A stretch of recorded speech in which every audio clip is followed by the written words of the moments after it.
आयत करीमा ये है सूरह आले इमरान पारा नंबर 4 है, आयत नंबर 103 है। रब इरशाद फरमाता है वअतसिमू बिहब्लिल्लाहि जमीअन वला तफर्रकू। माशाअल्लाह माशाअल्लाह। रब तबारक व तआला ने अपने बंदों को यहाँ हुक्म दिया, ताकीद की है और इरशाद फरमाया कि ऐ लोगों, तुम सब मिलकर अल्लाह की रस्सी को मजबूती से थाम लो और आपस में फिरकों में न बटो, गुरोह दर गुरोह ना हो जाओ, जमात दर जमात ना हो जाओ,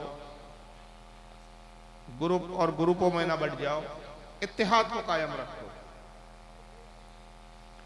यकजहती को कायम रखो, इज्तिमाइयत को कायम रखो। बेशक बेशक। इसलिए कि अगर तुम टुकड़े टुकड़े हो जाओगे तो कमजोर हो जाओगे, और मुत्तहिद रहोगे तो मजबूत भी रहोगे और हमेशा तुम्हारी हवा जो है वो कायम रहेगी, तुम्हारी कुव्वत कायम रहेगी, बेशक तुम्हारा इक़्तिदार कायम रहेगा। हाफिज मिल्लत रहमतुल्लाह ताला अलैह की ज़बान में अगर कह दूं, मैं मुख्तसर बात को समेट दूं, अगर इत्तेहाद ज़िंदगी है और इख्तलाफ मौत है। वाह वाह माशाअल्लाह, बेशक हक है हजरत, वाह वाह वाह।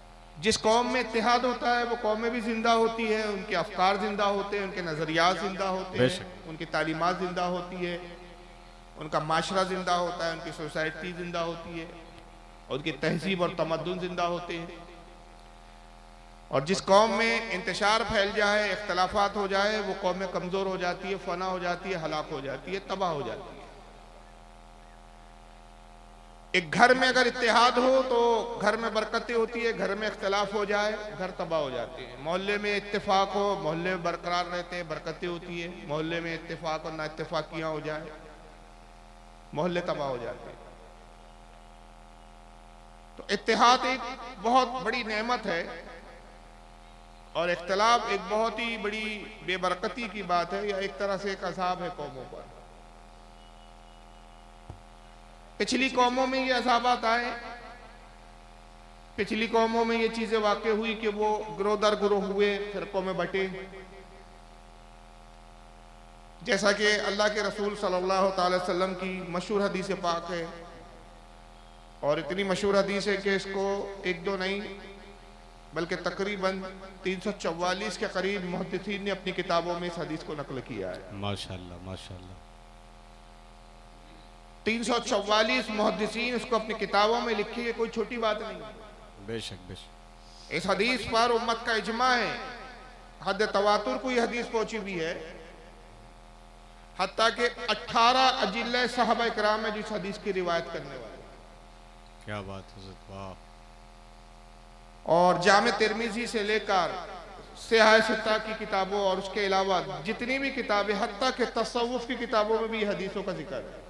बेशक बेशक। हदीस पाक बड़ी मशहूर है और हदीस पाक यह है कि आका सल्लल्लाहु अलैहि वसल्लम ने इरशाद फरमाया, इन्ना बनी इसराइल तफर्रक़त अला सिंतैन व सबईन मिल्ला। फरमाया लोगों कौम बनी इसराइल में इख्तलाफ हुआ और वो इख्तलाफ की बुनियाद पर 72 फिरकों में बटे। बेशक 72 ग्रोह में बट गए, वो आपस में इख्तलाफ करते रहे, ग्रोह दर ग्रोह होते रहे, और आखिर में ये हुआ कि 72 फिरकों में वो जमात, वो कौम बट गई, इख्तलाफ का शिकार हो गई।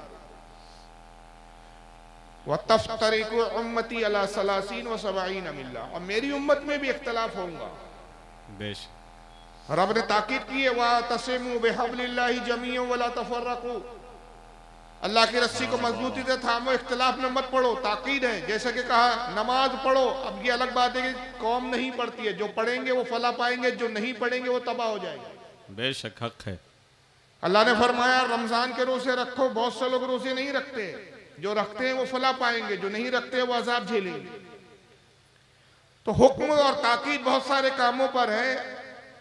अब ये इंसानों के मिजाज पर है, दुनिया में इसको खुली छूट दे दी गई है कि तुम्हें अच्छे और बुरे की तमीज बता दी गई है। अब तुम अपनी मर्जी पर हो कि तुम अच्छी चीजों को इख्तियार करते हो कि बुरी चीज को इख्तियार करते हो।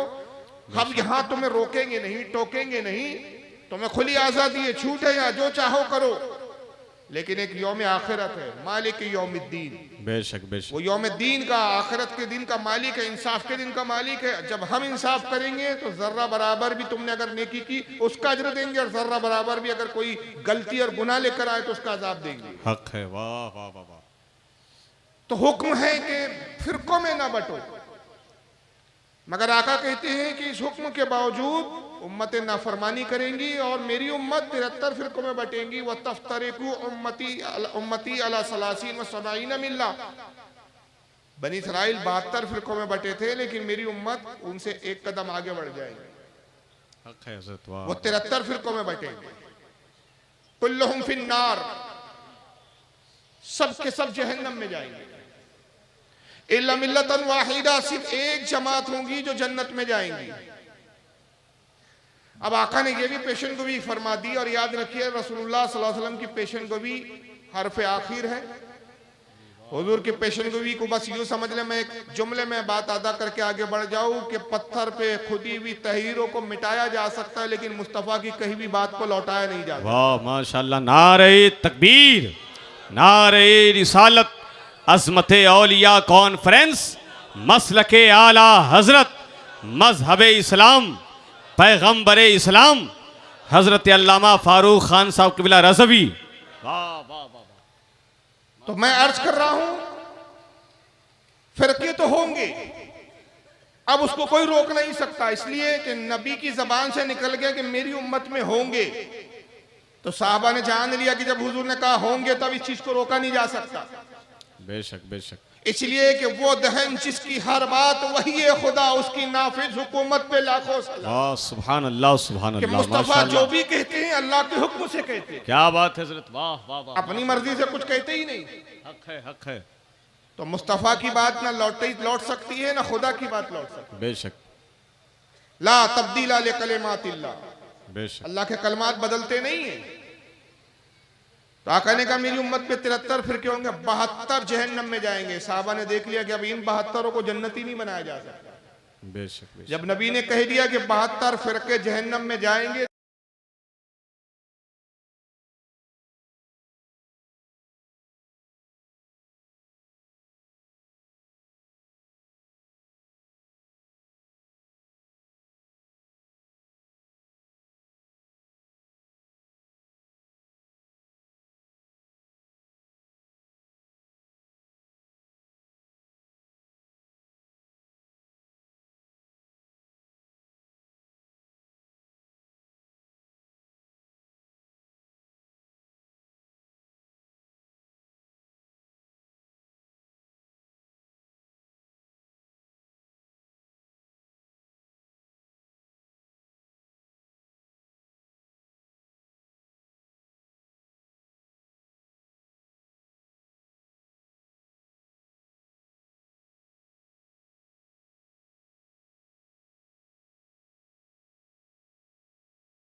तो ये कहते हुए मैं मुजरिम हूँ आका, मुझे साथ ले लो कि रास्ते में है जा बजा खाने वाला। हाय हाय हाय, आप नारे तकबीर, नारे रिसालत, मजहब इस्लाम, अजमत पैगंबर इस्लाम, अजमत औलिया कॉन्फ्रेंस, मसलके आला हजरत।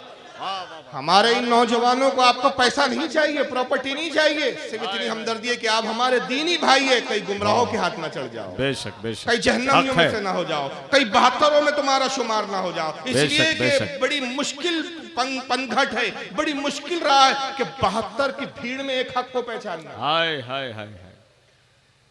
तो ऐसे में आजमाइश बड़ी जो है तकलीफदेह हो जाती है और बड़ी जिम्मेदारियां बढ़ जाती है। बेशक बेशक।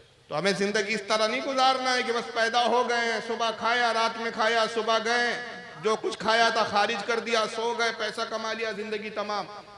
हक जानने की कोशिश कीजिए कि जहां है क्या हम सही है, और अगर सही नहीं है तो जो सही है सही के साथ हो जाए। बेशक हक है। आज की जलसे का मकसद ये है। तो साहबा इकराम ने देखिए पूरी हदीस खंगाल डाली है। मैं जिम्मेदारी के साथ बतौर चैलेंज ये कहता हूं कि कोई माई का लाल ये साबित नहीं कर सकता कि किसी एक हदीस में भी किसी सहाबी ने ये सवाल किया, अल्लाह के नबी जब 72 फिरके हो जाएं तो हम इन सब में इत्तेहाद के लिए क्या करें। क्या बात है, क्या बात है, क्या कोशिश होनी चाहिए कि इन 72 को एक कर दिया जाए, जो बिखर जाएंगे, जो 73 हो जाएंगे, इनको हम कैसे मुत्तहिद करें। किसी सहाबी ने नहीं कहा। क्यों नहीं कहा? वो जानते थे जब हुजूर ने कह दिया 72 होंगे और जहन्नम में जाएंगे, तब जो जहन्नम में जाएंगे वो जन्नती नहीं हो सकते। और हुजूर ने कहा एक जन्नत में जाएंगी जमात, तो जो जन्नती है वो जहन्नमी नहीं हो सकती, चाहे वो 72 लाख उसको जहन्नमी कहे। और जो जन्नती है वो जन्नती है, जो 72 है वो अगरचे लाख अपने आप को जन्नती कहे, लेकिन मुस्तफा की जबान से उनके लिए जहन्नमी निकल चुका, अब वो जन्नती हो नहीं सकते। बेशक बेशक। तो साहबा ने सवाल ही नहीं किया, बल्कि उन्होंने ये पूछ करके अल्लाह के नबी जन्नती जमात की निशानी बताइए, ये ज़हन दिया हमें कि आपका और हमारा ये फर्ज नहीं है कि अब हम जो निकल चुके या जो गुमराह हो गए उन सबको एक करने की कोशिश में लग जाए। हम सिर्फ दावत दे सकते हैं, सबको मिलाने की हम बात नहीं करते। हक है, हक। हम ये नहीं कहते कि साहब पाखाना और हलवा एक जगह जमा हो सकते, नापाकी और पाकी एक जगह कभी नहीं हो सकते, रात और दिन कभी एक नहीं हो सकते, कुफ्र और ईमान एक नहीं हो सकता। बेशक। जिम्मेदारी सिर्फ हमारी ये है कि जो हक जमात है उसके साथ हो जाए।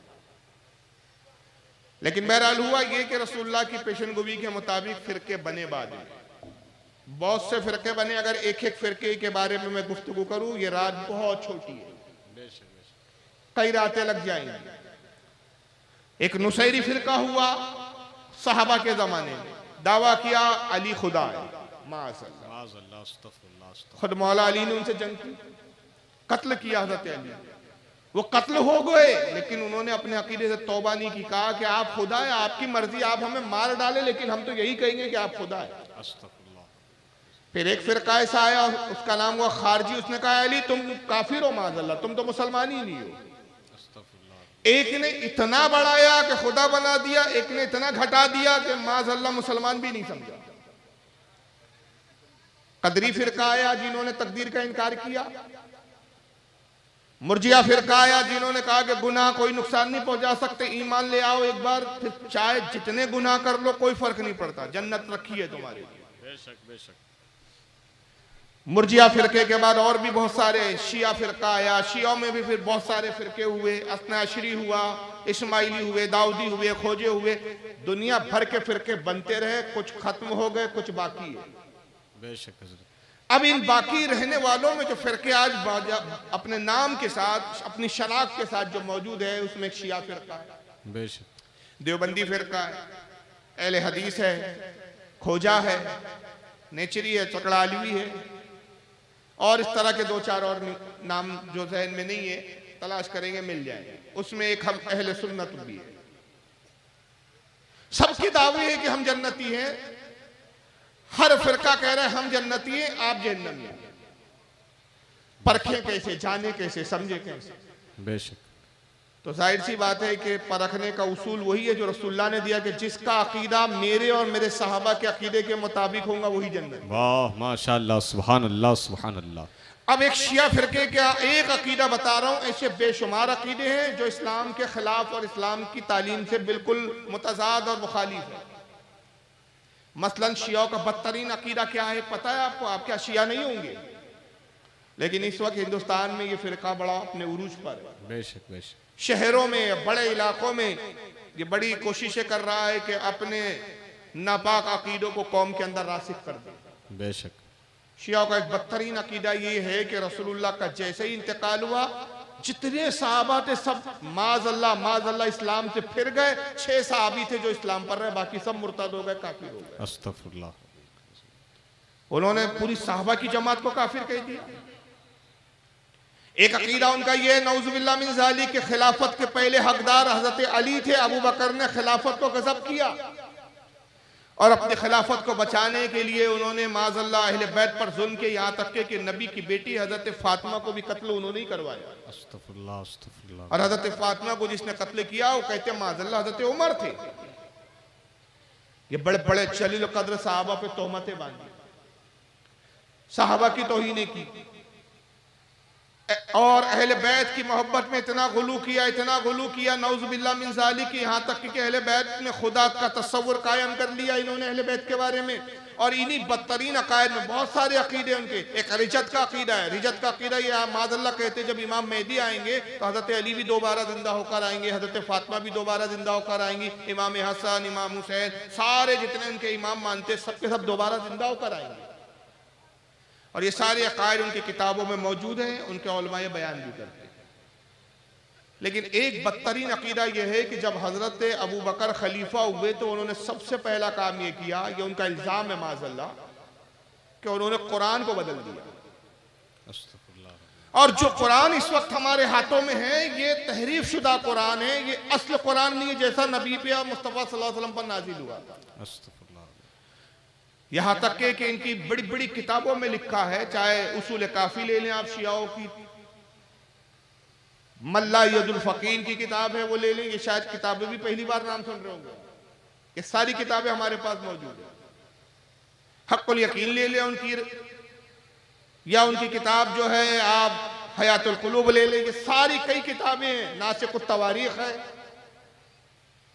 अब्दुल फरीद है, ये सारी किताबों में यहाँ तक लिखा गया है कि हजरत अबू बकर खलीफा बने और उन्होंने कुरान लिखवाना शुरू किया और कहा जितनी अहले बैत के बारे में फजीलत वाली आयतें हैं सब निकालो। और आयतों में तब्दीली हुई। कुरान की आयत कहते यूती अहदीना सिरातल अली, ए अल्लाह में अली के रास्ते पर चल। अबू बकर ने कहा अली लफ्ज हटाओ और करो अहदीना सिरातल मुस्तकीम, अली हटा के मुस्तकीम कर दिया। का कुरान की आयत ये होती फसअलू अली इन कुंतुम ला तालमून, अली से पूछो अगर तुमको इल्म ना हो। ऐ लोगो अली से पूछो, अली से जानो अगर इल्म ना हो। तो का लफ्ज अली हटा दिया और आयत यूं कर दी फसअलू अहल ज़िक्र व इन कुंतुम ला तालमून, इल्म वालों से पूछो, अहले इल्म से पूछो अगर तुमको इल्म ना हो। अली का नाम हटा दिया। एक पूरी सूरह विलायत थी जो अहले बैत की फजीलत में थी, अबू बकर ने पूरी सूरत गायब कर दी। ये झूठे इल्जामात लगाए गए, किताबों की किताबें लिखी गई और पूरी कौम में ये जहन पैदा कर दिया गया कि तुम्हारे हाथों में जो कुरान है ये ओरिजिनल कुरान नहीं है। जब अली ने देखा कि कुरान बदला जा रहा है तो मौला अली ने फिर एक कुरान लिखा। 2 महीने कुरान लिखते रहे अपने हुजरे में। कुरान लिखने के बाद वापस आए और कहा कि ए अबू बकर, ए उमर, ए तुम साहबा की जमात, जो ये कुरान तुम बदल रहे हो ये ओरिजिनल कुरान लाया है, ये है असल कुरान, इसको उम्मत में आम करो। अबू बकर ने जवाब दिया नहीं हमारे पास जो कुरान है वही काफी है। कहते हैं माज़अल्लाह के हजरत अली को जलाल आया, कहा देखो बस ये असल कुरान आखिरी बार देख लो। तुमने इस कुरान का इनकार किया, अब ये आखिरी बार देख लो, कयामत तक अब ये कुरान तुम देख नहीं पाओगे। और फिर हजरत अली आए, वो कुरान अपने बेटे इमाम हसन को दिया, कहा बेटा हसन किसी को ना देना सिवाय अपने वसी और अपने वारिस के। इमाम हसन ने इमाम हुसैन को कुरान दे दिया, इमाम हुसैन ने कहते इमाम जैनुल आबदीन को कुरान दे दिया, इमाम जैनुल आबदीन ने इमाम बाकिर को कुरान दे दिया, इमाम बाकिर ने इमाम जाफर को इमाम जाफर को दे दिया, जाफर सादिक को, इमाम जाफर सादिक ने हजरत मूसा काजिम को दे दिया, हजरत मूसा काजिम ने हजरत इमाम नकी अली को दे दिया, हजरत इमाम नकी अली ने हजरत इमाम जवाद को दिया, हजरत इमाम जवाद ने हजरत इमाम अली रजा को दिया, इमाम अली रजा ने हजरत इमाम हसन अस्करी को दिया, इमाम हसन अस्करी ने हजरत इमाम मेहदी को दे दिया। इमाम मेहदी लेकर वो कुरान गायब हो गए, इमाम गायब बन गए। कयामत के दिन ओरिजिनल कुरान लेकर आएंगे। क्या ये अकीदा आप कबूल करने के लिए तैयार है? बिल्कुल नहीं। क्या आप तस्लीम करते हैं कि आप और हम जो कुरान पढ़ रहे हैं, अब रमजान आने वाले हैं, महराब में हमारे हुफ़ाज़ इकराम जो कुरान पढ़ सुनाएंगे, जो याद किया, जो हिफ्ज़ किया, ये डुप्लीकेट कुरान है? तो क्या ऐसे फ़िरक़ों को भी अब हम कहेंगे कि मुसलमान हैं, इनसे भी मोहब्बत की बात करो, इनसे भी इत्तेहाद की बात करो? हो सकता है ये बात बिहार की ज़मीन पर आपको नहीं लग रही हो, क्योंकि इस तरह की तकरीरें यहाँ नहीं होती, मुझे पता है। आप सोच रहे होंगे ये नई बात सुने यार, आज तक तो हमने सुने नहीं कि कुरान भी बदल दिया गया। जी जी, किताबों में लिखा है और अभी तो मैं प्रूफ करूंगा वीडियो दिखाकर। अब आइए, इस वक्त पाकिस्तान के शिया फिरके का एक बहुत बड़ा मौलवी है, ज़ोहरा एकेडमी के नाम से एक बहुत बड़ी संस्था और एक बहुत बड़ी तहरीक और एक बहुत बड़ा मिशन चलाता है, ईरान से राब्ते है उसके। नाम क्या है उसका मौलवी का? मौलवी शब्बीर हसन मीसमी। 2022 की बात है कि उसने खुले तौर पर वीडियो चैनल पर आके तकरीर की और उसने कहा कि जो कुरान गायब हो गया था, इमामों के पास था, हमने बड़ी तलाश की और अल्लाह का करम है कि वो इमामों का कुरान, ओरिजिनल वाला कुरान हमारे पास हमको मिल गया है। सुनना है? सुन लीजिए, ये है जनाब, देख लीजिए, सुन लीजिए, ताकि शक शुबे की गुंजाइश खत्म हो जाए।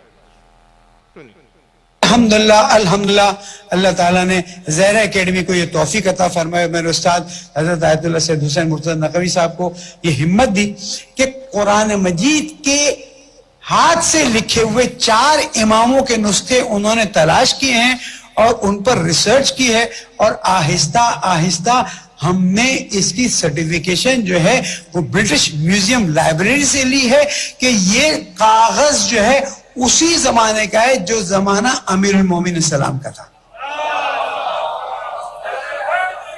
यार ये अल्लाह ताला का एहसान है। मैं अल्लाह ताला का शुक्र अदा करता हूं कि ज़हरा एकेडमी ने, वैसे तो अल्लाह ताला ने करम किया कि जिनके नाम की थी वो बरकती बरकतें हैं, लेकिन तारीख का ये काम आपको आगे चल के बताएगा। मैं यहां से इस वक्त बयान करने की पोजीशन में नहीं हूं, वरना अहले सुन्नत के साथ हमारे इख्तलाफात एकदम से खड़े हो जाएंगे और हम फिर उसको हल नहीं कर सकेंगे। इसलिए कि इस वक्त तो दुश्मन ढूंढ रहा है, वो एक छोटी सी चीज मिल जाए इख्तलाफ की, उसको ऐसा धमाका कर दिया जाए।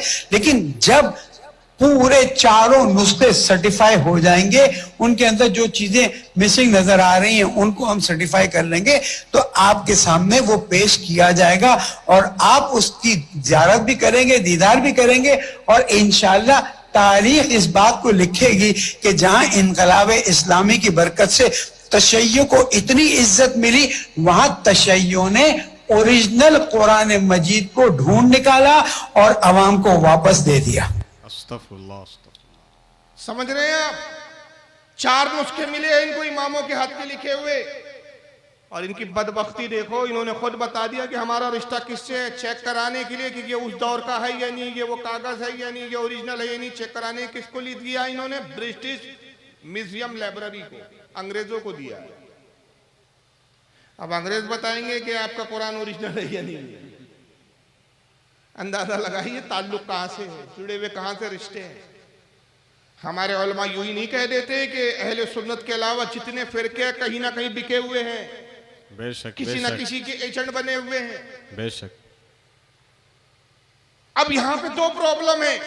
उन्होंने दावा तो कर दिया कि हमको कुरान मिल गया, हमने ब्रिटिश लाइब्रेरी म्यूजियम को हमने वो कुरान दे दिया, और जब वो वेरीफाई हो जाएंगे, सेटिस्फाई हो जाएंगे, और जब वो वेरीफाई होकर आ जाएंगे तो हम उसको उम्मत के सामने पेश करेंगे, और शियाओं को फिर इतनी इज्जत मिलेगी कि इनकलाब इस्लाम के बाद, यानी जो ईरान में इनका इनकलाब आया उसके बाद अहले तशय्युओं ने जो सबसे बड़ा कारनामा अंजाम दिया वो ये कि उम्मत के सामने ओरिजिनल कुरान लाकर रख दिया।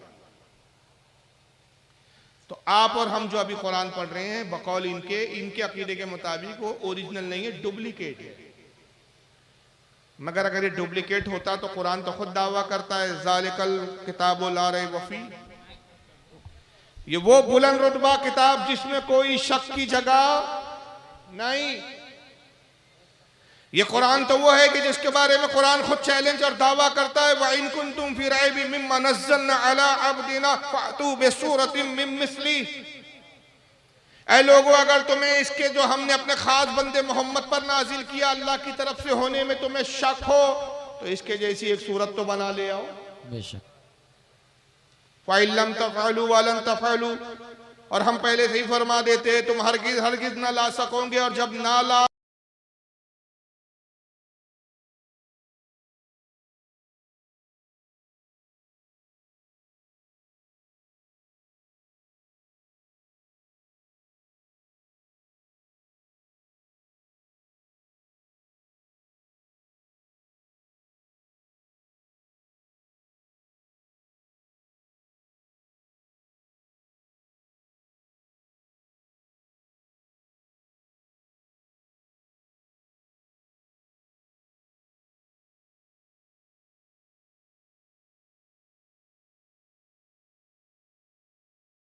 जिम्मा हम ही ले लिया, हम ही इसकी हिफाजत करते हैं। सुभान अल्लाह। जिसकी हिफाजत का जिम्मा खुद अल्लाह ने कबूल किया और रब तबारक व तआला जिसका माफिज हो उसको कौन बदल सकता है। खुदा की कसम रूह ज़मीन पर सिर्फ एक कुरान अजीम ही ऐसी वाहिद किताब है जिसका ज़ेर और ज़बर भी नहीं बदला जा सकता। बेशक हक है। अब ये एक मैंने पहलू बताया कि एक फिरका वो है जो अभी कुरान ही को मानने के लिए तैयार है। इस तरह के बहुत सारे फिरके आए, मुजस्समिया फिरका, जिन्होंने दावा किया कि अल्लाह ताला जिस्म रखता है, उसके हाथ पैर कान नाक सब इंसानी की तरह बैठता है, उठता है, चलता फिरता है। और अहले सुन्नत का अकीदा यह है कि अल्लाह ताला जिस्म जिस्मानियात से पाक है, बेशक। बॉडीलेस है, ना उसका कोई बदन है, ना कोई उसका मादा है, ना कोई मटेरियल है, वो इन सब लवाजमात से पाक है। बेशक। फिरका मुजस्समिया के अलावा कादियानी फिरका उठा जिसने नब्वत का इनकार किया, कहा हुजूर के बाद भी नबी आ सकता है। गुलाम अहमद कादियानी ने नब्वत का दावा किया। कई फिरके आए, कुछ है कुछ खत्म हो गए। अब एक नया फिरका चला और ये कुछ बड़ी तेजी से बढ़ रहा है। ये फिरका को मैं अब क्या नाम दूं तो मैं नहीं समझ पा रहा हूं। इसको फिरका सुलह कुल्लियत बोल सकते हैं, जो ये कहता है सबको साथ लेकर चलो, सबको मिलकर लेकर चलो, शराब और शरबत सब मिला लो पी जाओ, गोबर और हलवा मिला लो खा जाओ, सब एक, किसी को गलत मत बोलो। इतना सुलह कुल्लियत के मालूम होता है कि अगर इनकी बीवी भी कोई लगा लेकर भाग जाए ना तो तब भी मौलवी साहब के बुरा मत कहो, बेचारे का दिल आ गया लेके चला। इस फिरके का इस वक्त सबसे बड़ा सरबरा कौन है जानते हैं आप? बता सकता है नौजवानों में कोई? जरा आपकी जहानत का तो इम्तिहान हो जाए। अभी तक हमारे महाराष्ट्र के नागपुर में बयान होता तो 20-20 आवाजें उठ चुकी होती।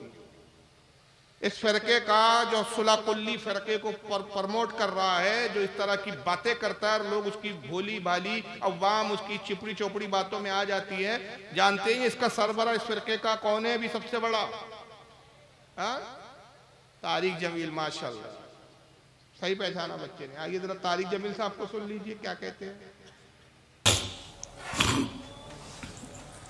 मैं तुम्हें अल्लाह उसके रसूल का वास्ता देता, उम्मत बन के रहो, मुस्लिम बन के रहो,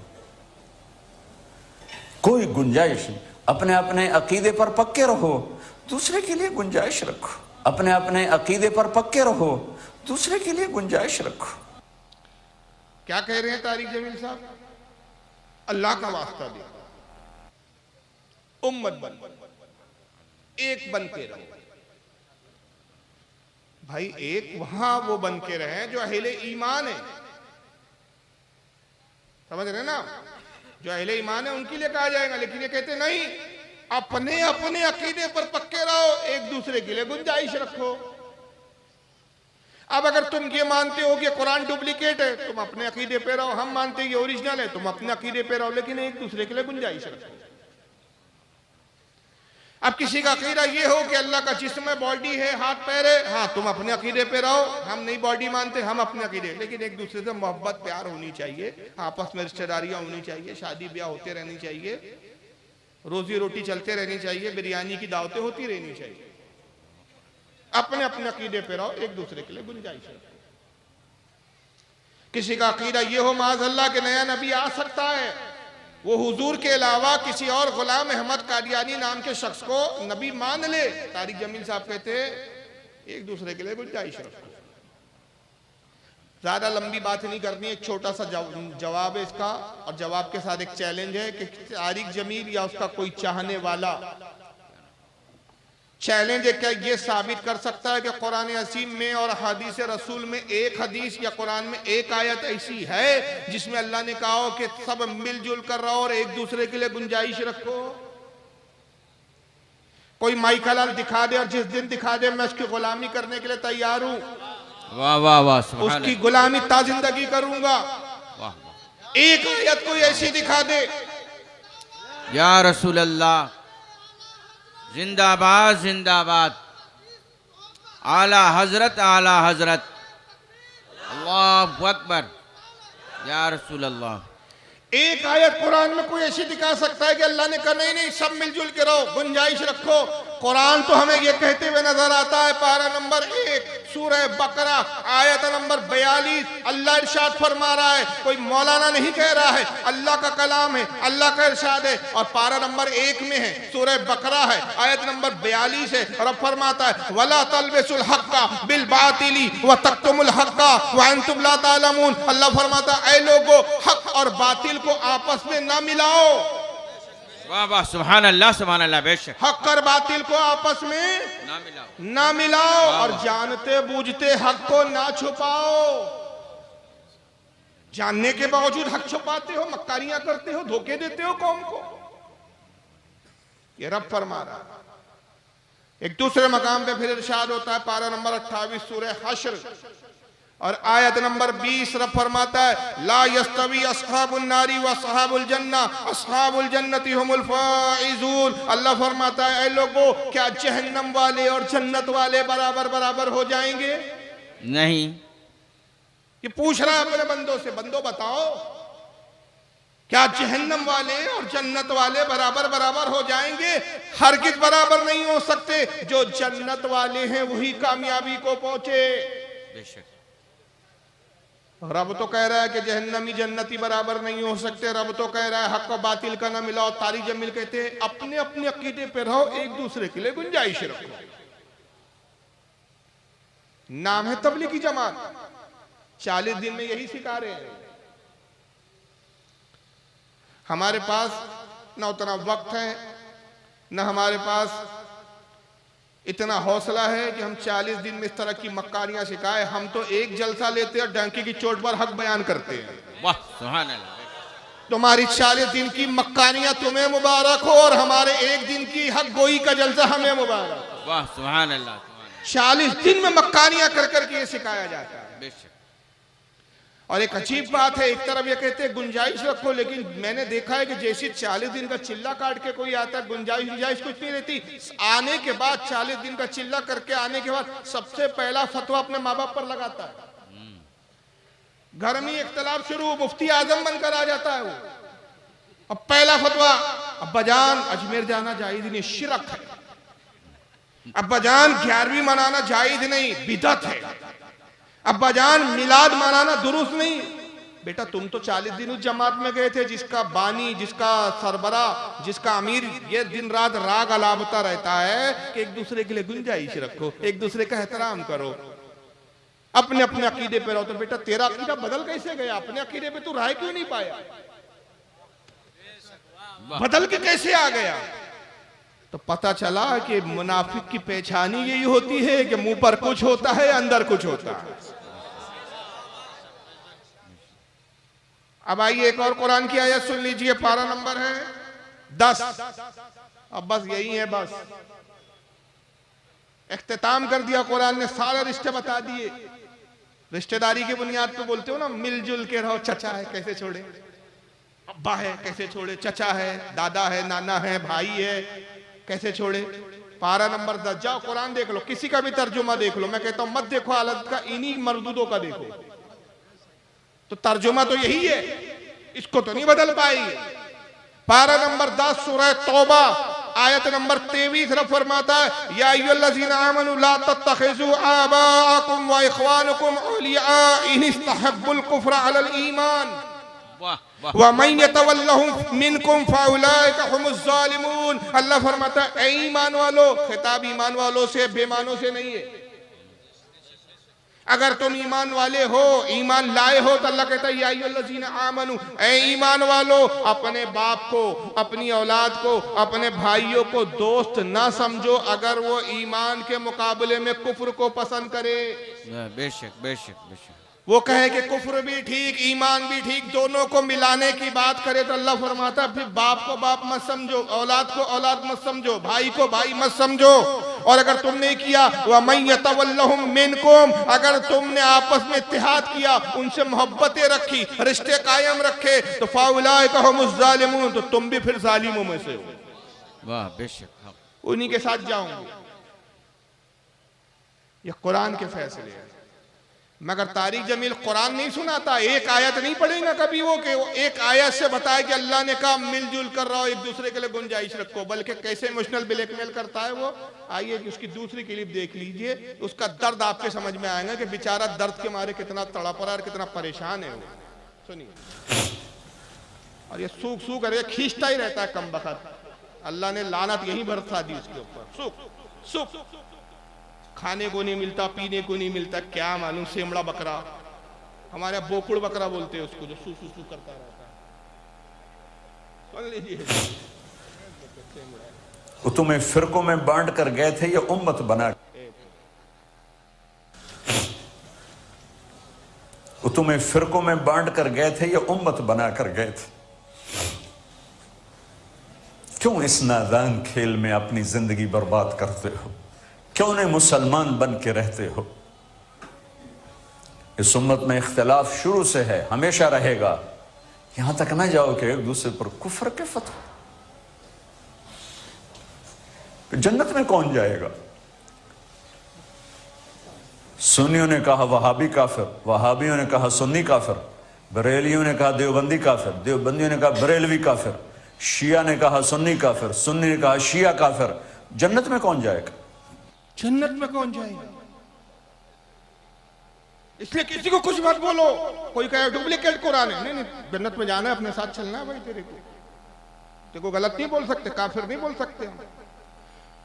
ये कह रहा है नबी, नया नबी है हमारे पास भाई, गुलाम अहमद कादियानी नाम का नबी है हमारे पास। नहीं नहीं ठीक है, तुम भी चुप, कुछ नहीं बोलो। जन्नत में कौन जाएगा? जन्नत तो खाली खाली रह जाएगी। जैसे पूरी जन्नत भराने का डिपार्टमेंट ठेका इसी को मिला है।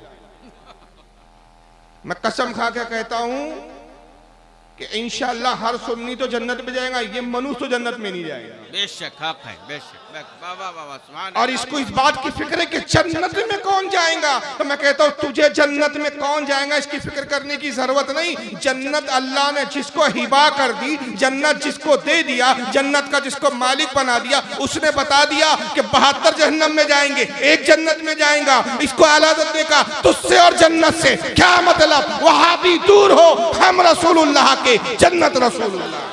नारे तकबीर, नारे रिसालत, अज़मत औलिया कॉन्फ्रेंस, मसलके आला हजरत, नारे तकबीर, नारे रिसालत।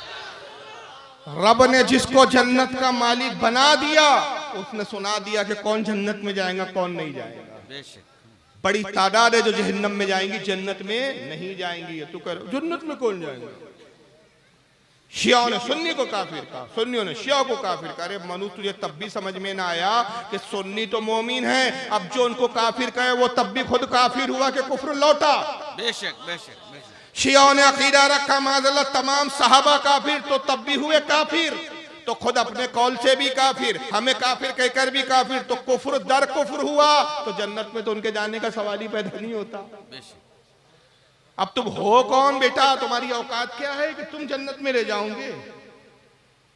तो याद रखिए ये 40 दिन के चिल्ले जो होते हैं ना, 40 दिन का चिल्ला बोलते हैं, ये चिल्ले जो हैं ये पक्का मुसलमान नहीं बनाते, नमाजी बना देते। मैं इनकार नहीं करता। एक शराबी को ले जाते हैं, नमाजी बना के ले आते हैं। एक चुवारी को ले जाते हैं, नमाजी बना के ले आते हैं। एक दाढ़ी मुंडे को ले जाते हैं, दाढ़ी रखवा के ले आते हैं। ये दाढ़ी रखवा लेते हैं, नमाजी बना लेते हैं, हाजी बना देते हैं, रोजादार बना देते हैं, लेकिन खुदा की कसम मुसलमान नहीं बनाते, जहन्नमी बना के लाते हैं। बेशक बेशक। क्योंकि नमाज मदार नजात नहीं है, बेशक। रोजा मदार नजात नहीं है। बेशक। बहुत सी कौम है जो उपास के नाम पे भूखा रहती है। आप समझ सकते हैं जन्नत में तुम्हारे अब्बा जान इबलीस से बड़ा कोई इबादत गुजार नहीं था जितनी तुम 40 दिन में नहीं करते। उसने तो 90 करोड़ साल की मुंह पे मार दी गई इबादत। क्यों? इबादत मदार नजात ही नहीं है। मदार नजात क्या है? अकीदा। पहले अकीदा दुरुस्त हो तो फिर नमाज भी कबूल है, अकीदा दुरुस्त हो तो रोजा भी कबूल है, अकीदा दुरुस्त हो तो हज भी कबूल है, अकीदा दुरुस्त है तो ज़कात भी कबूल है, हर अमल कबूल है। और अकीदा खराब तो कोई अमल कबूल नहीं। बेशक बेशक बेशक। पहले अकीदा, और जब तुम्हारे ही अकीदे में खामी है, जब तुम अकीदा ही तुम्हारा मजबूत नहीं, तुम कुरान के खिलाफ बातें कर रहे हो और कहते हो नहीं सब एक हो जाओ। अच्छा अब यहां से अब दूसरा पहलू देखिए। अभी तारिक जमील साहब क्या फलसफा सुना रहे थे? जन्नत में कौन जाएगा? अपने अपने अकीदे पर कायम रहो, एक दूसरे के लिए गुंजाइश रखो। मगर आइए अब इसी शख्स का दूसरी दोगली पॉलिसी देखिए आप। ये कितना बड़ा दोगला है। ये ऑडियो है इसका, पहले इसका एक थोड़ा सा पस मंजर मुझे समझाना पड़ेगा वरना वीडियो ऑडियो समझ में नहीं आएंगे। आप दो फोटोएं आपको नजर आ रही होंगी स्क्रीन पर। एक में तारिक जलील है, दूसरे में फोटो है, नाम लिखा है हमने नीचे मोहम्मद बिलाल खान। मोहम्मद बिलाल खान एक शख्स था पाकिस्तान का, तारिक जमील से मुतासिर हुआ, इनकी जमात में चला गया। जाने के बाद इसने देखा कि अरे ये तो बहुत बड़ा मुनाफिक है, मजमे में कुछ बोलता है अंदर कुछ है। ये शख्स बागी हुआ और इसने तारिक जमील की पोल पट्टी खोलना शुरू कर दी। तारिक जमील ने इसको बहुत समझाने की कोशिश की, यहाँ तक के पर्सनली समझाया, फिर इसको फोन पर समझाया, वो मानने के लिए तैयार नहीं। कहा कि मैंने तुझ जैसा दोगला आदमी नहीं देखा। तो उसने ये किया कि साहब ये ऑडियो जब एक बार फोन पे तारिक जमील को समझा रहा है तो उसने ये ऑडियो अपने एक चैनल पे डाल दी। बाद में इसका कत्ल हो गया, मर्डर हो गया, इस शख्स को मार डाला गया। मगर आज भी इसका चैनल, बावजूद उसके कि बड़ी कोशिश की इन लोगों ने कि उसके चैनल को बैन किया जाए, लेकिन वो बैन नहीं हो पाया चैनल। और उसके व्यूवर्स बहुत लाखों की तादाद में है। वो चैनल पर आज भी ऑडियो मौजूद है। अब इसमें जरा देखिए तारिक जमील उससे जो बात कर रहा है, इससे तारिक जमील की मुनाफिकत पता चलती है। मैं उनका दिफा नहीं कर रहा हूँ बेटा, मैं अपने जो वे ऑफ मेरा जो वर्क है ना, मैं वो उसकी डेफिनेशन बेटा आपको बयान कर रहा हूँ। मैं अल्लाह के फज़ल करम से अपने अकाबिर के ही अकायद पर हूँ, लेकिन ये हमारा सॉफ्ट कॉर्नर उनके लिए, उनको करीब करने के लिए है। तो बेटा किसी चीज में भी ना इस तरह एक्सट्रीम होना ये मुनासिब नहीं होता। आप मेरी औलाद की तरह हैं, आप जो भी कहेंगे मैं बड़े प्यार से सुनूंगा। हाँ, मैं आपसे ये दरख्वास्त करूंगा, आप मेरे लिए अगर आप समझते हैं कि मैं कोई बहुत गलत कर रहा हूँ या कुफर फैला रहा हूँ। नहीं, मैंने कुफर फैलाने की बात नहीं की मौलाना साहब, जो बात मैंने कही है उससे मैं तजावुज नहीं करता। मुझे दीन का जो है ना, आप जितना इल्म नहीं है, लेकिन मुझे हुदूद का जरूर पता है कि मैं आपको नहीं कहा कुफर फैला। इतना तो करो ना, इतना तो करो ना। इस वक्त जो एक बात तो अल्लाह ने मुझे दी है ना, एक नेमत के देवबंदियत को दुनिया में खामोशी के साथ अल्लाह ने मेरे जरिए से पहुंचाया है। और लोगों, कितने बरेलवी खानदान टूट के आ गए, कितने शियों के आ गए। मत के देवबंदियत को दुनिया में खामोशी के साथ अल्लाह ने मेरे जरिए से पहुंचाया है। और लोगों, कितने बरेलवी खानदान टूट के आ गए, कितने शियों के आ गए। बेटा उनको करीब करने के लिए, क्योंकि आप तबलीग के नहज को पूरा समझते नहीं हैं, इसलिए आप ये गुस्से हो रहे हैं, नाराज हो रहे हैं। ये उनको करीब करने के लिए कुछ करना पड़ता है। बाकी अल्लाह का फजल है, मैं अपने अकाबिर के साथ हूँ, उन्हीं के तरीके पर हूँ, लेकिन तबलीगी जमात का नहज मुख्तलिफ है। मैं अपने अकाबिर के साथ हूँ, उन्हीं के तरीके पर हूँ, लेकिन तबलीगी जमात का नहज मुख्तलिफ है। सुन लिया आपने? समझ में आई बात? खामोशी के साथ अंडरग्राउंड में काम कर रहा हूं, ऊपर तो आके यही बोलता हूं एक दूसरे के लिए गुंजाइश रखो, वरना जन्नत में कौन जाएगा।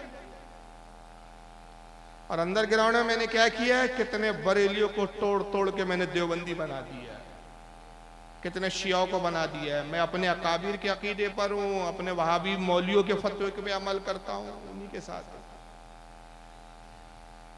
असल में हुआ क्या कि जिन अकाबिर की बात कर रहा है ना, ये उन अकाबिरों ने ऐसी ऐसी गुस्ताखियां की अपनी किताबों में। चंद किताबें यहाँ टेबल पे मौजूद है जिसकी बुनियाद पर हमारे उलमाए अहले सुन्नत ने इन पर कुफ्र के फतवे लगाए। बेशक।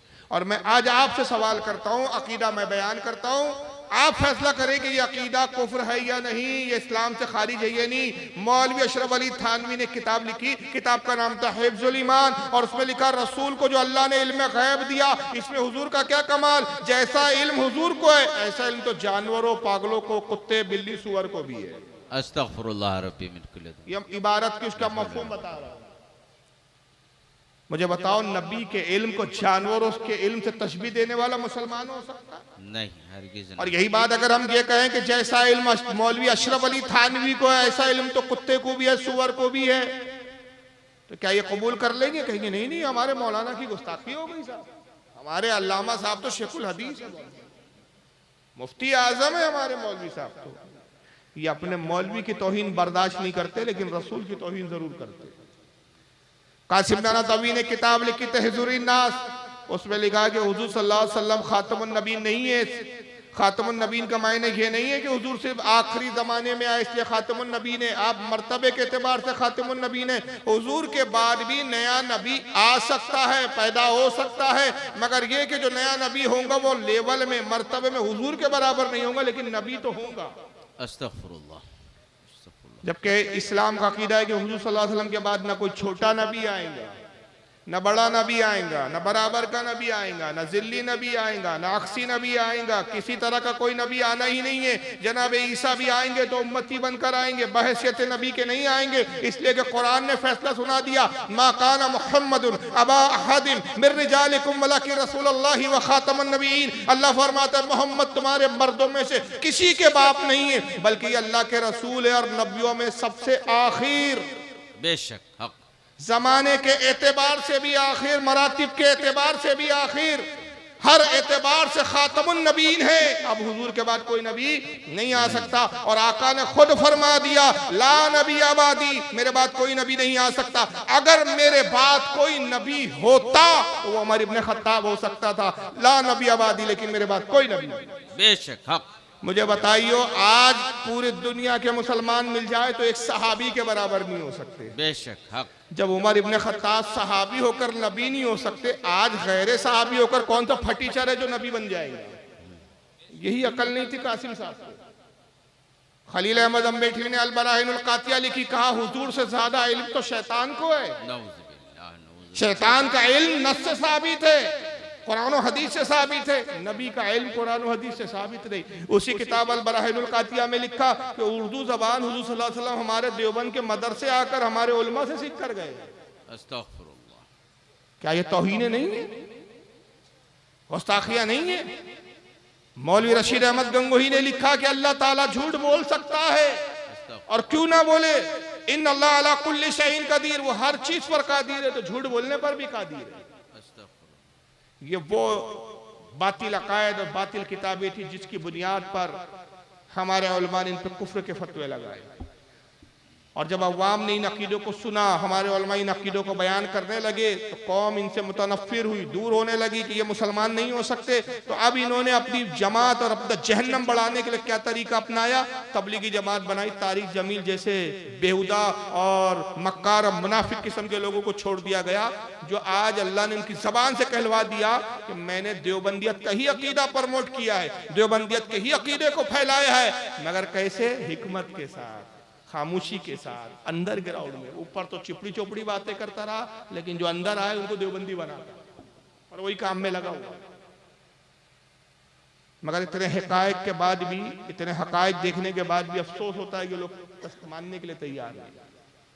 अब तारिक जमील का एक दूसरा दोगलापना देखो, कहता है शियाओं ने सुन्नियों को कहा काफिर, सुन्नियों ने शिया को कहा काफिर, देवबंदियों ने सुन्नी को कहा काफिर, सुन्नियों ने देवबंदियों को कहा काफिर। किसी को काफिर ना कहो, एक दूसरे के लिए गुंजाइश रखो, अगर जन्नत में कौन जाएगा। मगर दूसरी तरफ देखो किनको काफिर खुद कह रहा है, जरा सुन लीजिए। ये भी सुन लो कि तक सहाबा को काफिर कहने से आदमी काफिर नहीं होता। ये अपने ही अकाबिर के फतावा में मैंने पढ़ा है। एक आदमी कहता सारे सहाबा काफिर थे, इस पर इसके कुफर का फतवा नहीं आया। क्या समझे आप? ये भी सुन लो कि तक सहाबा को काफिर कहने से आदमी काफिर नहीं होता। सहाबा को काफिर कहने से आदमी काफिर नहीं होता। कहाँ का फतवा है? आगे सुनिए। अपने ही अकाबिर के फतावा में मैंने पढ़ा है। अपने ही अकाबिर के फतावा में ये मैंने पढ़ा। उसने नाम नहीं बताया कौन से फतावे में पढ़ा, वो फतावा मेरे पास मौजूद है। यह है फतावा रशीदिया, रशीद अहमद गंगोही की, जिसके अंदर इसने लिखा मादअल्लाह अगर कोई सहाबा इकराम को काफिर कहे तब भी वो अहले सुन्नत व जमात से खारिज नहीं होगा, सुन्नी च रहेगा। ये अजीब बात है कि इन देवबंदियों को काफिर कह दो तो प्रॉब्लम है, ये सहाबा को काफिर कहे तो कोई प्रॉब्लम नहीं। ये अबू बकर को काफिर कहे प्रॉब्लम नहीं है, हजरत उमर को काफिर कहे प्रॉब्लम नहीं है, उस्मान गनी को काफिर कह दे, हर सहाबी को काफिर कह सकते, तब भी आप पक्के मुसलमान। यानी आप सहाबा को काफिर कहेंगे तो सहाबा तो काफिर हो सकते, लेकिन आप उनको काफिर कहने के बाद भी पक्के मुसलमान। आप पे कुफ्र का फतवा दिया, ये कौन सी मंतिक है भाई?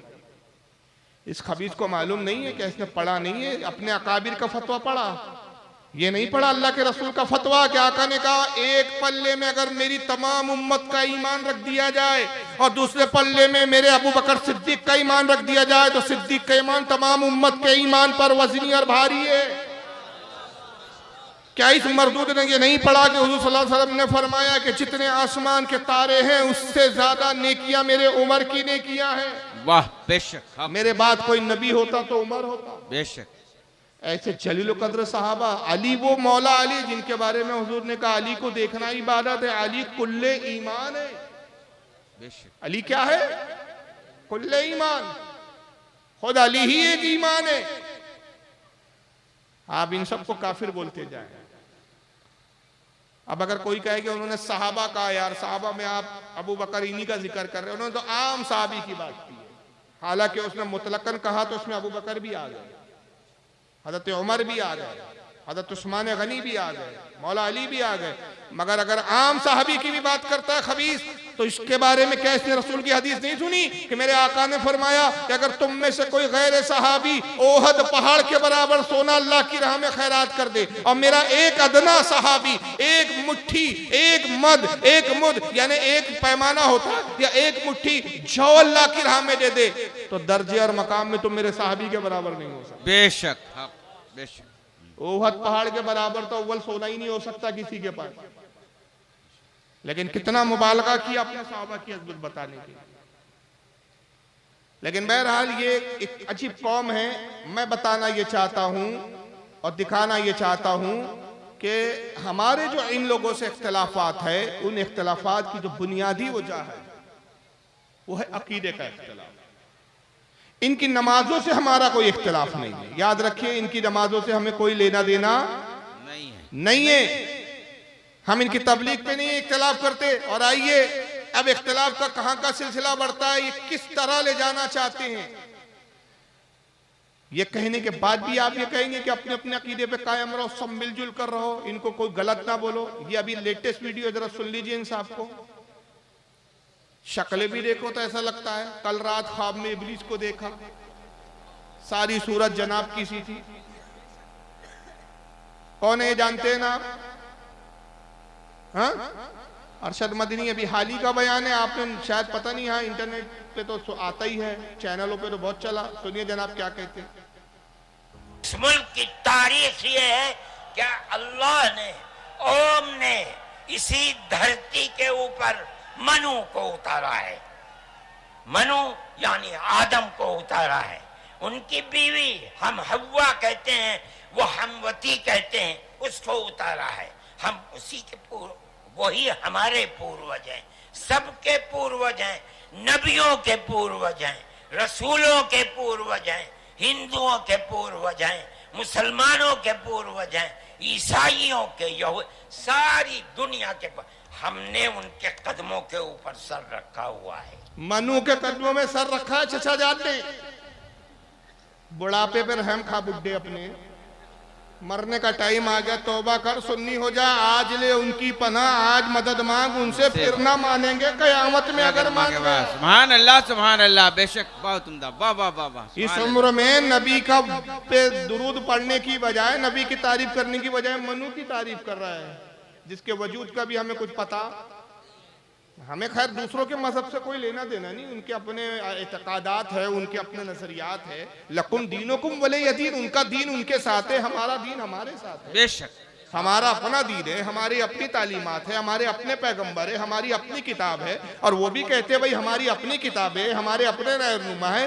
ये खलात वाले इतने मिलने पर आ गए, अभी वहां भी सुन्नी भी तुमको हजम नहीं हो रहा था, एक हो जाओ एक हो जाओ, अब मनु साहब से भी मिलने चले गए। तो आदम बना दिया उनको, ओम को बना दिया खुदा। अरे सटिया गया बुड्ढे, तेरी टोपी भी टेढ़ी है, तेरा दिमाग भी टेढ़ा है। देखो ना टोपी टेढ़ी है उसकी, दिख रहा है ना इसकी? अरे दिख रहा है या नहीं? हमें नहीं दिख रहा है क्या चल रहा है, दिख रहा है ना? टोपी भी टेढ़ी है उसका, दिमाग भी टेढ़ा है। अल्लाह ने, ओम ने, अबे अल्लाह और ओम अलग है।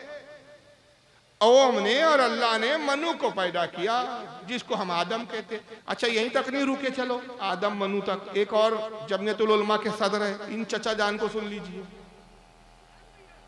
जमात उलेमा के मुफ्ती मोहम्मद इलियास ने एक हैरान करने वाला बयान दिया है। अयोध्या में मोहम्मद इलियास ने कहा कि भगवान शंकर मुस्लिमों के पहले पैगंबर हैं और इस बात को मानने में मुसलमानों को कोई गुरेज नहीं है।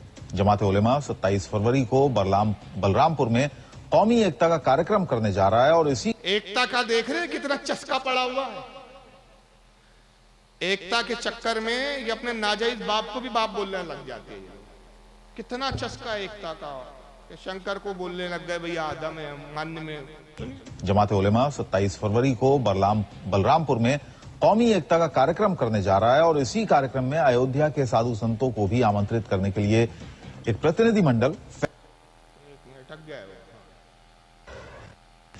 प्रतिनिधिमंडल फैजाबाद आया, जहां मुफ्ती इलियास ने यह बयान दिया। वो समझते हैं कि हमारा धर्म जो है वो मक्के मदीने से आया है, गलत है ये। हमारे धर्म की शुरुआत यहीं हिंदुस्तान से हुई है। शंकर जी लंका में आए थे, ये वो हमारे धर्म के, इस्लाम धर्म के सबसे पहले प्रॉफिट हैं।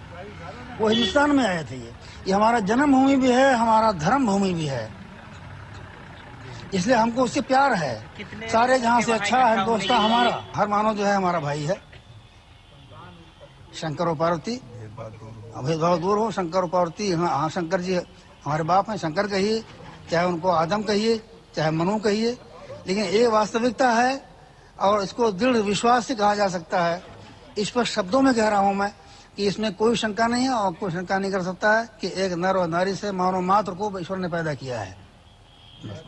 ये वास्तविक आधार हमारे ध्यानों से निकल गए हैं, कार्बन आ गया है, उसको साफ करना पड़ेगा और दिलो दिमाग पर इसको बिठाना पड़ेगा, जब ये कौमी यकजहती कायम होगी। शंकर कहिए, आदम कहिए, एक ही है।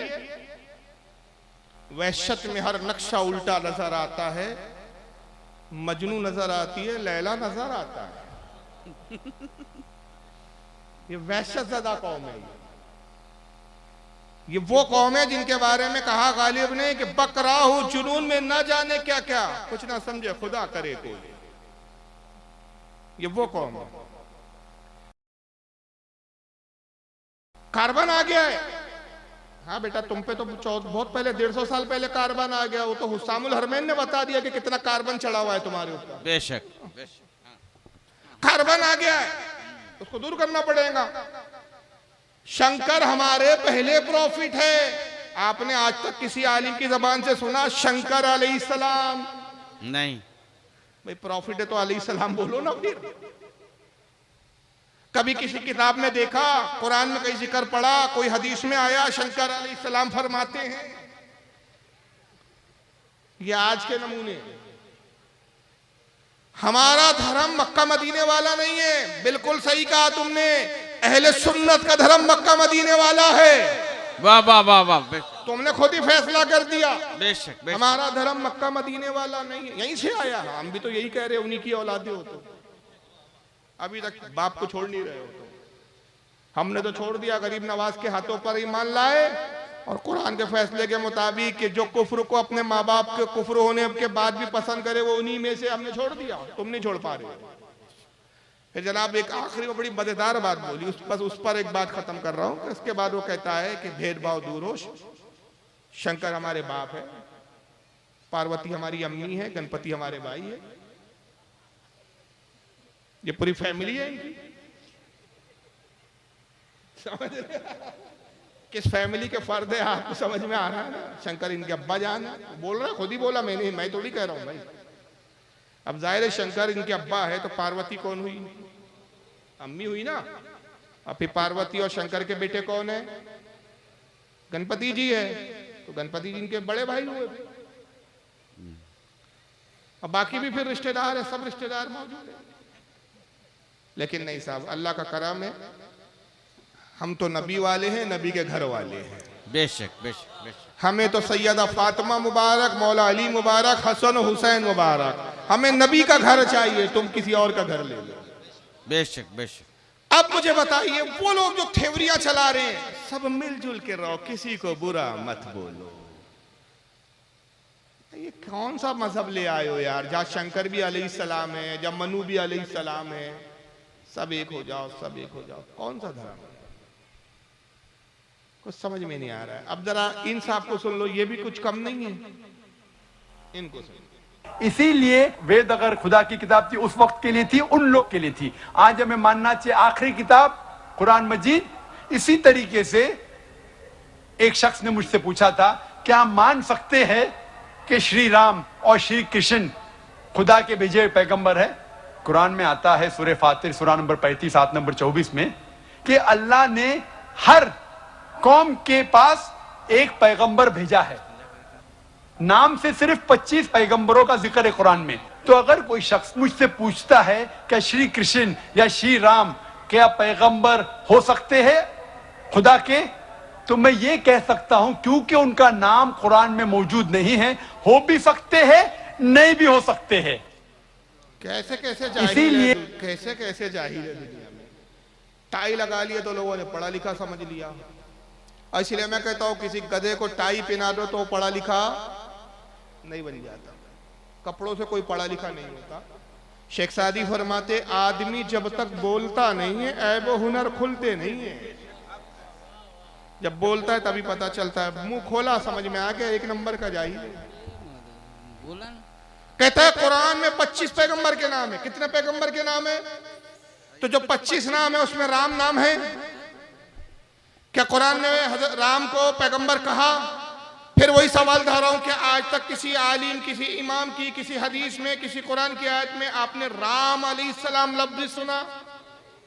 कुरान में नाम नहीं, किसी इमाम की किताब में जिक्र नहीं, किसी हदीस में जिक्र नहीं, किसी तारीख की किताब में जिक्र नहीं, मगर ये कहते नाम 25 क्या है, उसमें इनका नाम राम का है नहीं। और चूंकि राम का नाम कुरान में नहीं है तो मैं कह सकता हूं कि वो पैगंबर हो भी सकते हैं, नहीं भी हो सकते। अभी जब है ही नहीं तो हो कहां से सकते? जब है ही नहीं नाम, जिक्र नहीं, तो फिर हो कहां से सकते? अगर होते तो जिक्र आ जाता, जिक्र नहीं आया तो है ही नहीं। लेकिन अब यहाँ कोई बचाने के लिए कहेंगे तारीख को, क्या नाम है, डॉक्टर जाकिर नाइक को बचाने के लिए कोई इसका बचाने वाला, कहा नहीं देखिए यार, उन्होंने एक बात ये भी तो कही ना कि नहीं भी हो सकते, तो इससे बच गए वो। तो मैंने कहा हो सकते हैं पहले करार किया, फिर कहा नहीं हो सकते। नहीं हो सकते कहने से हो सकते का इनकार नहीं होता, और अगर ये तुम्हारे यहाँ होता है तो फिर मैं भी कहता हूँ, इस पे ना बुरा मानना, ना इस पे आओ फिगा करना, ना मुझ पे इल्जाम देना। अब मैं आप ही के जाकिर नाइक की मिसाल देखता हूँ कि डॉक्टर जाकिर नाइक हरामी हो भी सकते हैं, नहीं भी हो सकते। मैंने हरामी डॉक्टर आई नहीं। अब तौहीन मत समझिए इसको, हो मैंने ये भी कहा ना, नहीं भी हो सकते भाई। ये इस तरह के फंटरगिरी करने की जरूरत क्या है? अरे इस्लाम का एक बुनियादी अकीदा है, कलमा हमको पढ़ाया जाता है बचपन में, हमको हुफ्फाज इकराम आइम्मा और हमारे उलमा याद कराते हैं, जो हमारे ईमान की असास है। आमनतु बिल्लाहि व मलाइकतिही व कुतुबिही व रुसुलिही, ईमान लाया मैं तमाम अंबिया पर, तमाम फरिश्तों पर, तमाम रसूलों पर। हमको कुरान ने, हदीस ने, रसूल ने ये नहीं कहा कि टार्च ले लो और एक एक को ये हो सकते हैं क्या, ये हो सकते हैं क्या, ये हो सकते हैं। अरे हमें जरूरत क्या है? हमारे लिए हमारे नबी की तालीम काफी। और ऐ अल्लाह, जितने तेरे पैगंबर आए जिनके नाम हम नहीं जानते, तू जानता है। तेरे जो जो पैगंबर थे, जो जो रसूल थे, हमारा उस पर ईमान है, बात खत्म। नहीं अब एक को देखेंगे हो सकते हैं, हो सकते हैं। अरे भाई किसने इसको बोला, किसने? और करके करोगे क्या? मालूम करके तुम्हें फायदा क्या है? जबकि मेरे आका फरमाते मैं खातमुन नबीन हूँ, आखिरी नबी हूँ। अगर मेरे जमाने में मूसा आ जाए और तुम मुझे छोड़कर मूसा की पैरवी करो तो गुमराह हो जाओगे। मूसा को भी मेरी पैरवी के सिवा कोई चारा नहीं। जब तमाम नबियों का सरदार आ चुका, बाकी फिर जरूरत ही खत्म हो गई। सब नबियों के दीन मंसूख हो गए, उनकी तालीमात मंसूख हो गई। तो अब हमें कौन सा फर्ज और वाजिब है हम पे कि हम एक एक नबी को नाम बनाम तलाश करते फिरें? इजमाई तौर पर हमारा सब नबियों पर, अंबिया पर, पैगंबरों पर ईमान है। और हमारे उलमा ने कहा कि तादाद भी एग्जैक्ट मुतय्यन नहीं, तो बहुत मोहताज जुमला हम कहते हैं कि 1,24,000 कमोबेश। कमोबेश मतलब ज्यादा भी हो सकते हैं, कम भी हो सकते हैं, सही तादाद अल्लाह रसूल जाने। लेकिन ये बहरहाल एक अजीब मखलूक, एक अजीब कौम है। अब बात यहाँ तक नहीं रुकती है, आपको हैरानी होंगी। किताब लिखी गई थी, ये अहले हदीस फिरके के बहुत बड़े अल्लामा थे। किताब का नाम है हदियतुल महदी, और ये ओरिजिनल जो किताब मेरे पास मौजूद है उसी का स्कैन में दिखा। हदियतुल महदी लिखने वाले इसके मौलाना वहीदुज़्ज़मा हैदराबाद में, नाम निहाद अहले हदीस गैर मुकल्लिदीन जमात के बहुत बड़े अल्लामा गुजरे, बल्कि उसके बानीन में से गुजरे। सफा नंबर 85 है, जिल्द नंबर 1। जरा जनाब क्या कहते हैं जरा सुन लीजिए। इन्होंने नबी की फहरिस्त बनाई। अभी देखिए कितने नबी बढ़ते जा रहे हैं। पहले मनु आए, फिर शंकर ऐड हो गए, राम ऐड हो गए, अब और नबी बढ़ गए। कहते हैं व अरफा बित्तवातिर बैना कौमा वला कुफ्फार अन्नहुम कानु अंबिया सुलहा। कहते तवातिर के साथ हर जमाने में मशहूर रहे, हर जमाने में ये बात फेमस रही कि कुफ्फारों के बीच भी, कौम कुफ्फार में भी नेक अंबिया आए हैं, साले अंबिया आए हैं। और वो साले और नेक अंबिया कौन थे? का रामचंद्र, जैसे कि रामचंद्र व लक्ष्मण। अब लक्ष्मण भी बढ़ गए पैगंबर में। वह किशन जी बैनल हुनूद, जैसे हिंदुओं में अहले हुनूद में रामचंद्र, लक्ष्मण और किशन ये पैगंबर हुए हैं। वह ज़ुरातुश बैनल फारस, और ज़ुरातुश जो है वो बैन फारसियों में हुए हैं। वह कनाफ्यूसा व बुधा बैना अहल सीन, और सीन कहते हैं चीन को। चीन के अंदर कनाफ्यूस और गौतम बुद्ध ये भी नबियों में से थे। नबी बढ़ते जा रहे हैं। बुद्ध भी, गौतम बुद्ध भी नबी थे। व जापाना व सुकरात व फीसा गौरस बैना अहल यूनान, यूनानियों में सुकरात और फीसा गौरस आए, ये भी नबी है। अब आगे सुनिए क्या लिखते हैं जनाब। बल युजीबु अलैना अन तक़ूलु आमन्ना बिजमी अंबियाई व रसूलिही ला नुफर्रिकु बैना अहदिम मिनहुम व नहनु लहु मुस्लिमून। हम पर वाजिब है, बल युजीबु, हम पर वाजिब है, अलैना अन तक़ूला, कि हम ये कहें, इकरार करें, आमन्ना बिजमी अंबियाई व रसूलिही, इन तमाम नबियों पर हम ईमान लाते हैं। रामचंद्र पर ईमान लाते वाजिब है हम पर कि हम कहें राम पर हमारा ईमान है, लक्ष्मण पर हमारा ईमान है, कृष्ण जी पर हमारा ईमान है, जुरातुश पर हमारा ईमान है, उसके बाद कनाफ्यूस पर हमारा ईमान है, गौतम बुद्ध पर हमारा ईमान है, सुकरात पर हमारा ईमान है, फीसागोरस पर हमारा ईमान है। बात समझ में आ गई? तुम्हारा मजहब कुछ और ही है। इसलिए आका ने कहा 72 कहां जाएंगे? और उसके बाद वो कुरान की एक आयत से इस्तेदलाल कर रहे हैं जनाब अली कि ला नुफर्रिकू, हम इनमें फर्क नहीं करते आपस में। जैसे हम मूसा अलैहिस्सलाम, ईसा अलैहिस्सलाम, मोहम्मद सल्लल्लाहु अलैहि वसल्लम दिगर अंबिया को हम मानते, उसी तरह रामचंद्र को भी हम नबी मानते हैं।